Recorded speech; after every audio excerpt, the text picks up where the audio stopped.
حضرت جابر رضی اللہ عنہ بیان کرتے ہیں، رسول اللہ صلی اللہ علیہ وآلہ وسلم نے فرمایا، جو شخص بنجر زمین کاشت کرتا ہے تو اس کے لیے اس کاشت کرنے میں اجر ہے، اور ہر طالب رزق اس میں سے جو کھا جائے تو وہ اس کے لیے صدقہ ہے۔ ایک شخص نے نبی کریم صلی اللہ علیہ وآلہ وسلم سے پوچھا کہ میری ماں کا اچانک انتقال ہو گیا، اور میرا خیال ہے کہ اگر انہیں بات کرنے کا موقع ملتا تو وہ کچھ نہ کچھ خیرات کرتی، اگر میں ان کی طرف سے کچھ خیرات کر دوں تو کیا انہیں اس کا ثواب ملے گا؟ آپ صلی اللہ علیہ وآلہ وسلم نے فرمایا، ہاں ملے گا۔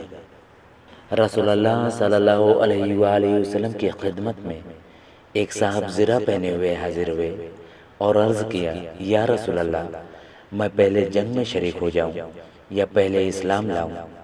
آپ صلی اللہ علیہ وآلہ وسلم نے فرمایا، پہلے اسلام لاؤ پھر جنگ میں شریک ہونا۔ چنانچہ وہ پہلے اسلام لائے اور اس کے بعد جنگ میں شہید ہوئے۔ رسول اللہ صلی اللہ علیہ وآلہ وسلم نے فرمایا کہ عمل کم کیا لیکن اجر بہت پایا۔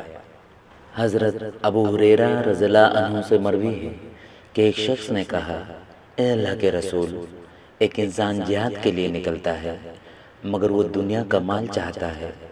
رسول اللہ صلی اللہ علیہ وآلہ وسلم نے فرمایا، اس کے لیے کوئی اجر نہیں۔ لوگوں نے اس فرمان کو بہت گراں جانا۔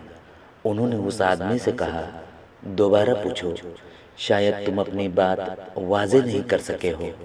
اس نے کہا، اے اللہ کے رسول، ایک انسان جہاد فی سبیل اللہ کے لیے نکلتا ہے اور وہ دنیا کا مال چاہتا ہے۔ آپ نے فرمایا، اس کے لیے کوئی ثواب نہیں۔ لوگوں نے اس آدمی سے کہا، رسول اللہ صلی اللہ علیہ وآلہ وسلم سے پھر پوچھو۔